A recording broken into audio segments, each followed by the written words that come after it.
Waaw Sa'iidoo baga gammaddee Sumayyaa baga gammaddee baga wal agartanii baga ija nagaa wal agartanii waggaa meeqa guutuu wal barbaadaa turtanii har'a akka carraa ta'e karaa nama biraatiin walitti dhufuu keessaniif baga gammaddanii baga wal argattanii isiniin jedha. Salaamatan daganne assalaamu alaikum warahmatullaahi wabarakaatu. Kabajamtoota hordoftoota daawwattoota kiyyaa jirra jirtu baga jiraattanii sa'a kana keessa isiniin jedha isinirraa badeetiin jira wallaahi. Deebi'ee dhufeen jira inshaallah yoo rabbi naaf laaffise har'a maal qabattee dhufte jechuun keessa hin oolamu. Akkuma beekamu namni hunduu miidiyaa irratti argee jira yookaan immoo chaanaala Sa'iidoo irratti argee jira jedhee abdii qaba. Isiniin jedha daawwattootaa fi kabajamtoota kiyyaa innis maal jechuun keessa hin oolamu akka Sumayyaa fi Sa'iidoo wal arganii jiranii argitanii jirtan jedheeti yaada. Maaliif jennaan Sa'iidoon nama miidiyaa kanarraa beekamaati, yuutuubara beekamaadha jechuudha. Namni hunduu inuma arga jedheeti yaada.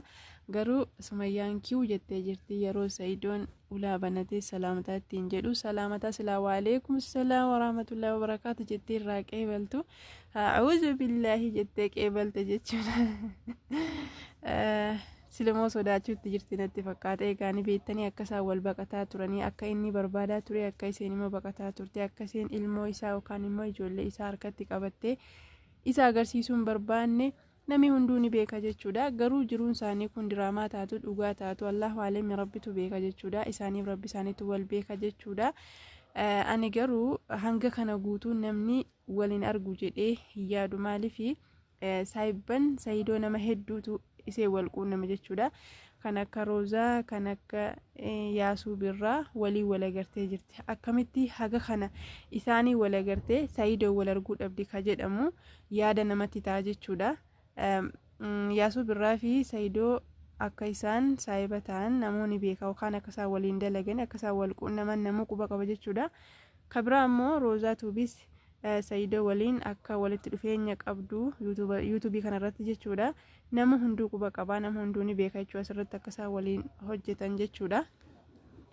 Kanaaf Sumayyaan jara kana argitee jirti jechuudha. Akkamitti Sa'iidoodhaan wal arguu dhabde ka jedhamu gaaffii namatti ta'a. Har'a garuu Oromoon garaan isaa qulqulluudha gaafa jedhan soba fakkaata. Mucayyoon kan gurgurtaa manaa bittaaf gurgurtaa manaa irratti hojjettu suni akkuma qallaaliitti jara kana walitti fiddee jirti. Dhugaa taatu sobaa taatu warri miidiyaa irraa kun ni beektanii harka 100 keessaa yookaan persentii 100 keessaa meeqa jenna 30 dhugaadha.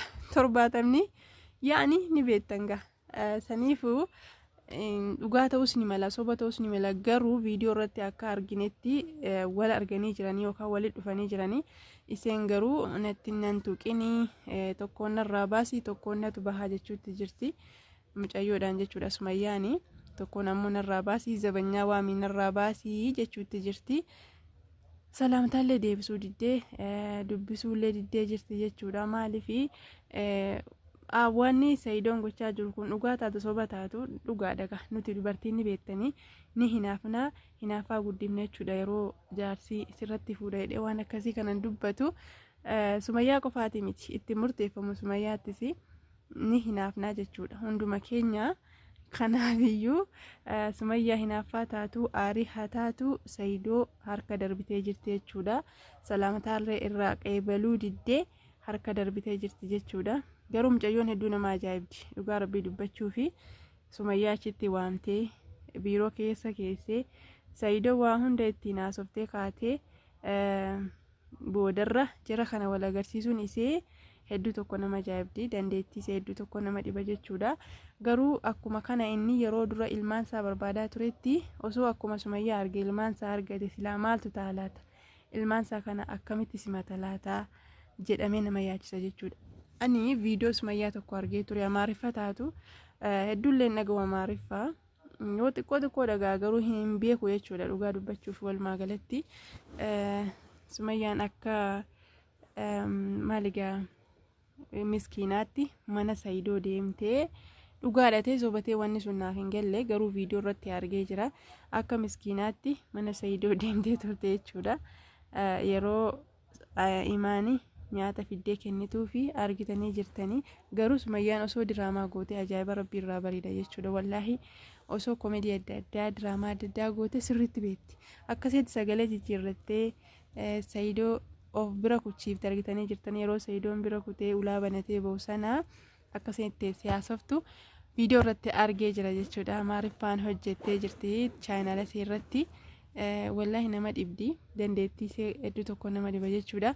Kanaaf iyyuu isaaf haarawwa taatu, isaaf haarawwa haa ta'u malee iseenii mana isaa dhattee turte jechuudha. Diraamaa isaa taatu mana isaa dhattee turte, garuu isaaf haarawwa qaamaan akkasitti walitti bahanii wal arguun isaanii har'a ajaa'iba jechuudha. Ajaa'iba ta'ee mul'ate jira jechuudha. Viidiyoo kanarratti nama hedduutu komentii jalatti gammachuusaa ibsaa jira. Rabbi walsin haa deebisu jedha. Kaan ammoo mucattii ajaa'ibsiifataa jira jechuudha. Kaan ammoo Oromoon qulqulluu akka ta'e mucayyoon kunii ibsitee jirti jedha. Kaan ammoo saayibban Saayidoo nama hedduu kan wajjin nyaatee kan wajjin dhugee jara kana walitti fiduu dadhabee mucattiin kun har'a kaatee har'a walitti fidde jedhe komentii jalatti namni yaada mataa isaa ibsataa jira jechuudha. Waan isatti dhagahame ibsachuutti jira jechuudha. Namuuga waan isatti hife dubbata, waan yaada isaa dubbata jechuudha.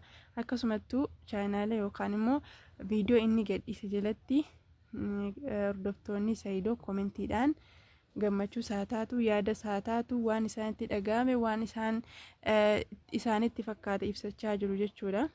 Akkasi daawwattootaa fi kabajamtoota kiyyaa walitti dhufeenyi isaanii kun walitti dhufeenya khayrii rabbi isaaniif haa godhu. Sumayyaallee nama garaa bal'atee ilmaan isaa agarsiisee waliin araaramee waliin jiraatu rabbisee haa taasisu jenna. Dhugaa dubbachuu fi keenya shari'aan afur ayyama. Nuti tokkuma kanaan osoo teenye an bakka kanatti ni morma. Maaliif afur taanee jedheen hin morma. Dhugaa rabbi dubbachuuf keenya gaa musliimni afur ayyama. Inni sila shari'aa sanarra dhaabateeyyuu dubbachuu danda'a yookaan immoo ifirra itti himuu danda'a jechuudha. Isheen osoma beektuuti dhugaadha, dubartiin akkuma isin jenni inaafti. Osoma beektuuti gaa kan akka shari'aan afur ayyamu osoo beektuuti kan aaruutti jirtu irra ni ilaalamu jechuudha. Kanaafuu gammachuun isaanii gammachuu keenya, baga rabbii wal isaan agarsiisee akkasumatti rabbii walitti isaan araarsu jenna. Kana booda waan ta'u immoo kan walumaan ilaallu ta'a. Hagasitti nagaan.